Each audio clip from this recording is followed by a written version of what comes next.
ತುಂಬಾನೇ ಸಾಫ್ಟ್ ಆಗಿ ತುಂಬಾನೇ ಲೇಯರ್ಸ್ ಇರುವಂತಹ ಈ ರೀತಿಯಾದಂತಹ ಪರೋಟ ಅಥವಾ ಚಪಾತಿಯನ್ನ ಒಂದು ಟ್ರಿಕ್ ಮುಖಾಂತರ ಮಾಡ್ಕೋಬಹುದು.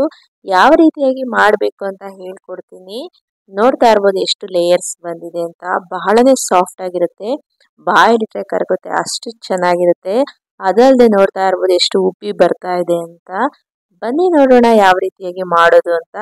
ಹಾಗೆ ಇದನ್ನ ನೀವು ಪನ್ನೀರ್ ರೋಲ್ ಸಹ ಮಾಡ್ಕೊಡ್ಬೋದು ಮಕ್ಕಳಿಗೆ. ಇದನ್ನ ನೀವು ಗ್ರೇವಿ ಜೊತೆನಾದ್ರೂ ತಿನ್ಬೋದು, ಇಲ್ಲ ಈ ರೀತಿಯಾಗಿ ರೋಲ್ ಅಲ್ಲಿ ಮಾಡ್ಕೊಂಡ್ರು ಸಹ ತಿನ್ಬೋದು. ಮೊದಲಿಗೆ ಪನ್ನೀರ್ ರೋಲ್ಗೆ ಫಿಲ್ಲಿಂಗ್ ಅನ್ನ ಯಾವ ರೀತಿ ಮಾಡಬೇಕು ಅಂತ ಹೇಳ್ಕೊಡ್ತೀನಿ. ನಂತರ ನಿಮ್ಗೆ ಸಾಫ್ಟ್ ಆಗಿ ಚಪಾತಿ ಮಾಡೋದನ್ನ ಹೇಳ್ಕೊಡ್ತೀನಿ. ಮೊದಲಿಗೆ ಒಂದು ಬೌಲ್ ನಲ್ಲಿ ನಾನು ಪನ್ನೀರ್ ಕ್ಯೂಬ್ಸ್ ಅನ್ನ ಈ ರೀತಿಯಾಗಿ ಕಟ್ ಮಾಡಿ ಹಾಕೊಂತಾ ಇದ್ದೀನಿ. ನಿಮ್ಗೆ ಯಾವ ಸೈಜ್ ಅಲ್ಲಿ ಬೇಕೋ ಆ ಸೈಜ್ ಅಲ್ಲಿ ಕಟ್ ಮಾಡ್ಕೊಳ್ಳಿ. ನಂತರ ಇದಕ್ಕೆ ಒಂದು ಅರ್ಧ ಕಪ್ ಅಷ್ಟು ಮೊಸರನ್ನ ಹಾಕೊಂತಾ ಇದ್ದೀನಿ.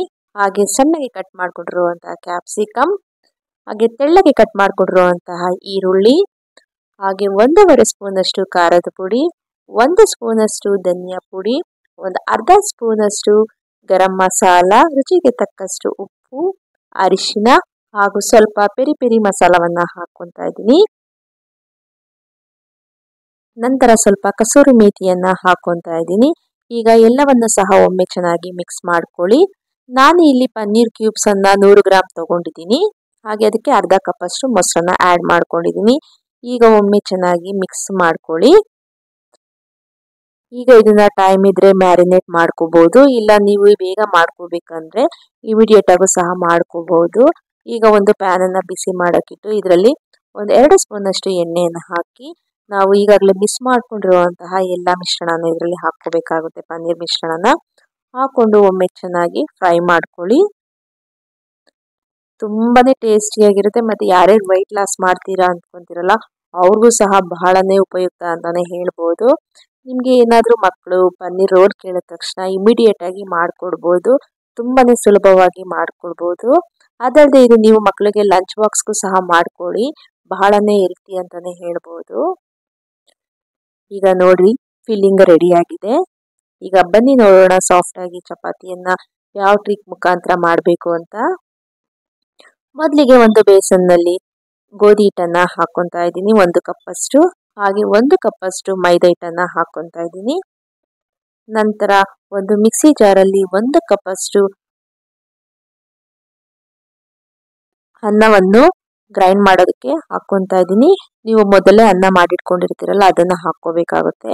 ಈ ರೀತಿಯಾಗಿ ನುಣ್ಣಗೆ ಗ್ರೈಂಡ್ ಮಾಡ್ಕೊಳ್ಳಿ. ಈಗ ನಾವು ಗ್ರೈಂಡ್ ಮಾಡ್ಕೊಂಡಿರುವಂತಹ ಅನ್ನದ ಪೇಸ್ಟ್ ಅನ್ನ ಆ ಹಿಟ್ಟೊಳಗಡೆ ಹಾಕಬೇಕಾಗುತ್ತೆ. ನಿಮ್ಗೆ ಮೈದಾ ಹಿಟ್ಟು ಇಷ್ಟ ಇಲ್ಲ ಅಂದ್ರೆ ನೀವು ಬರೀ ಗೋಧಿ ಹಿಟ್ಟಲ್ಲೂ ಸಹ ಮಾಡ್ಕೋಬಹುದು. ಹಾಗೆ 1 ಸ್ಪೂನ್ ಅಷ್ಟು ಎಣ್ಣೆಯನ್ನ ಹಾಕೊಂಡು ರುಚಿಗೆ ತಕ್ಕಷ್ಟು ಉಪ್ಪನ್ನ ಹಾಕಿ ಒಮ್ಮೆ ನೀರನ್ನ ಹಾಕದೆ ಚೆನ್ನಾಗಿ ಮಿಕ್ಸ್ ಮಾಡ್ಕೊಳ್ಳಿ. ಮತ್ತೆ ಯಾವ ರೀತಿಯಾಗಿ ಲಟ್ಟಿಸ್ಬೇಕು ಅಂತಾನೆ ಹೇಳ್ಕೊಡ್ತೀನಿ, ಪೂರ್ತಿಯಾಗಿ ನೋಡಿ, ಸ್ಕಿಪ್ ಮಾಡಕ್ ಹೋಗ್ಬೇಡಿ. ಈಗ ಸ್ವಲ್ಪ ಸ್ವಲ್ಪನೇ ನೀರನ್ನ ಹಾಕೊಂತ ಚಪಾತಿ ಹಿಟ್ಟಿನ ಹದಕ್ಕೆ ಕಲಿಸ್ಕೋಬೇಕಾಗುತ್ತೆ. ಚೆನ್ನಾಗಿ ನಾದಿ ಕಲಿಸ್ಕೊಳ್ಳಿ. ಮತ್ತೆ ಒಂದೇ 1 ಸ್ಪೂನ್ ಎಣ್ಣೆಯನ್ನು ಹಾಕಿ ಮತ್ತೊಮ್ಮೆ ಹಿಟ್ಟನ್ನ ನಾದ್ಕೊಳ್ಳಿ, ಕೈಗೆ ಅಂಟ್ಕೊಳೋದಿಲ್ಲ ಅಂತ. ಈಗ ಒಂದು 5 ನಿಮಿಷ ಬಿಡೋಣ. ಈಗ ಆಗಿದೆ 5 ನಿಮಿಷ. ಈಗ ನೋಡ್ತಾ ಇರ್ಬೋದು ಹಿಟ್ಟು ಸಹ ಚೆನ್ನಾಗಿ ನೆಂದಿದೆ. ಈಗ ಮತ್ತೊಮ್ಮೆ ಇದನ್ನ ನಾದ್ಕೊಳ್ಳಿ ಚೆನ್ನಾಗಿ ಕೈಯಿಂದ. ನೀವು ಎಷ್ಟು ಚೆನ್ನಾಗಿ ನಾದ್ತೀರಲ್ಲ ಅಷ್ಟು ಚೆನ್ನಾಗಿ ಚಪಾತಿಗಳು ಪೂರಿ ತರ ಉಬ್ಬಿ ಬರ್ತವೆ. ಅದಲ್ಲದೆ ತುಂಬಾ ಲೇಯರ್ ಸಹ ಬರ್ತವೆ. ಈಗ ನಾನು ಮೀಡಿಯಂ ಸೈಜ್ ಅಲ್ಲಿ ಉಂಡೆಗಳನ್ನ ತಗೊಂಡಿದ್ದೀನಿ. ನೋಡ್ತಾ ಇರ್ಬೋದು ಯಾವ ರೀತಿಯಾಗಿ ಲಟ್ಟಿಸ್ತಾ ಇದ್ದೀನಿ ಅಂತ. ಈಗ ಸ್ವಲ್ಪ ಎಣ್ಣೆಯನ್ನು ಹಚ್ಚಿ ಈ ರೀತಿಯಾಗಿ 4 ಫೋಲ್ಡ್ ಮಾಡಬೇಕಾಗುತ್ತೆ. ನಾನು ಯಾವ ರೀತಿಯಾಗಿ ತೋರಿಸ್ತಾ ಇದ್ದೀನಲ್ಲ ಆ ರೀತಿಯಾಗಿ ಫೋಲ್ಡ್ ಮಾಡಿಕೊಂಡು ಈ ರೀತಿಯಾಗಿ ಲಟ್ಟಿಸ್ಕೊಳ್ಳಿ. ನೀವು ಹಿಟ್ಟನ್ನು ಸ್ವಲ್ಪ ಹಾಕೊಂಡಾದ್ರೂ ಲಟ್ಟಿಸ್ಕೋಬಹುದು, ಇಲ್ಲ ಹಾಗೇನೂ ಸಹ ಲಟ್ಟಿಸ್ಕೋಬಹುದು. ಇನ್ನು ನಮ್ಮ ಚಾನಲ್ ಅನ್ನ ಯಾರು ಸಬ್ಸ್ಕ್ರೈಬ್ ಮಾಡಿಲ್ಲ ಪ್ಲೀಸ್ ಸಬ್ಸ್ಕ್ರೈಬ್ ಮಾಡಿಕೊಂಡು ವಿಡಿಯೋಗಳನ್ನ ಪೂರ್ತಿಯಾಗಿ ನೋಡಿ ಸಪೋರ್ಟ್ ಮಾಡಿ. ಈ ರೀತಿಯಾಗಿ ಲಟ್ಟಿಸ್ಕೊಂಡ ನಂತರ ಕಾವಲಿಯನ್ನ ಬಿಸಿ ಮಾಡೋಕೆ ಇಟ್ಟಿದೆ. ಈ ರೀತಿಯಾಗಿ ಹಾಕಿ ನೀವು ಚಪಾತಿಯನ್ನೆಲ್ಲ ಯಾವ ರೀತಿಯಾಗಿ ಸುಡ್ತೀರಲ್ಲ ಅದೇ ರೀತಿಯಾಗಿ ಚಪಾತಿಯನ್ನ ಸುಟ್ಕೋಬೇಕಾಗುತ್ತೆ.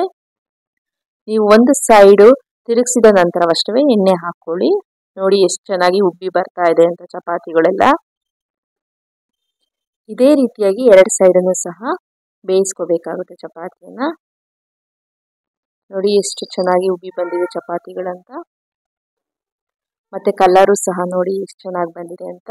ಇದೇ ರೀತಿಯಾಗಿ ನಾನು ಎಲ್ಲ ಚಪಾತಿಗಳು ಅಥವಾ ಪರೋಟಗಳನ್ನ ಮಾಡಿಕೊಂಡೆ. ನಾನು ತಗೊಂಡಿರುವಂತಹ ಮೆಜರ್ಮೆಂಟ್ ಅಲ್ಲಿ ನನಗೆ 4 ಆಯ್ತು. ಇನ್ನು ನಮ್ಮ ಚಾನಲಲ್ಲಿ ಸುಮಾರು ವೆರೈಟಿ ಆದಂತಹ ವಿಡಿಯೋಗಳನ್ನ ಅಪ್ಲೋಡ್ ಮಾಡಿದ್ದೀನಿ. ಒಮ್ಮೆ ಟ್ರೈ ಮಾಡಿ ಹೇಗಿದೆ ಅಂತ ತಿಳಿಸಿ.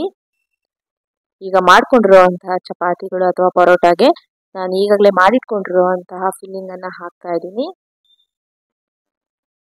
ಈ ರೀತಿಯಾಗಿ ಮಕ್ಕಳಿಗೆ ಮಾಡಿಕೊಡಿ, ಹೆಲ್ತಿನೂ ಹೌದು, ಮಕ್ಕಳು ಸಹ ಇಷ್ಟಪಟ್ಟು ತಿನ್ಕೊಂಡ್ ಬರ್ತಾರೆ. ಮಕ್ಕಳಿಗೆ ಲಂಚ್ ಬಾಕ್ಸ್ಗೂ ಸಹ ಮಾಡಿಕೊಡ್ಬೋದು, ಇಲ್ಲಾಂದ್ರೆ ಬೆಳಿಗ್ಗೆ ಟಿಫಿನ್ಗೆ ಅಥವಾ ಸಂಜೆ ಟೈಮು ಸ್ನ್ಯಾಕ್ಸ್ಗೂ ಸಹ ಮಾಡಿಕೊಡ್ಬೋದು. ಬಹಳನೇ ರುಚಿಯಾಗಿರುತ್ತೆ. ನೋಡ್ತಾ ಇರ್ಬೋದು ಎಷ್ಟು ಸಾಫ್ಟ್ ಆಗಿ ಹಾಗೆ ಎಷ್ಟು ಲೇಯರ್ಸ್ ಅಲ್ಲಿ ಬಂದಿದೆ ಅಂತ. ನಾನು ಮೊದಲೇ ಹೇಳಿದಾಗೆ ಇದನ್ನ ನೀವು ಲಂಚ್ ಬಾಕ್ಸ್ಗೆ ಅಥವಾ ಸಂಜೆ ಟೈಮು ಸ್ನ್ಯಾಕ್ಸ್ಗೆ ಅಥವಾ ಬೆಳಿಗ್ಗೆ ಟಿಫನ್ಗೆ ಮಾಡಿಕೊಡ್ಬೋದು. ಈ ವಿಡಿಯೋ ಇಷ್ಟ ಆಗಿದೆ ಅಂತ ಅನ್ಕೊಂತೀನಿ. ಇಷ್ಟ ಆಗಿದ್ರೆ ಲೈಕ್ ಮಾಡಿ, ಶೇರ್ ಮಾಡಿ, ಹಾಗೆ ಕಮೆಂಟ್ ಮಾಡಿ, ಹೀಗೆ ಸಪೋರ್ಟ್ ಮಾಡಿ. Thank you.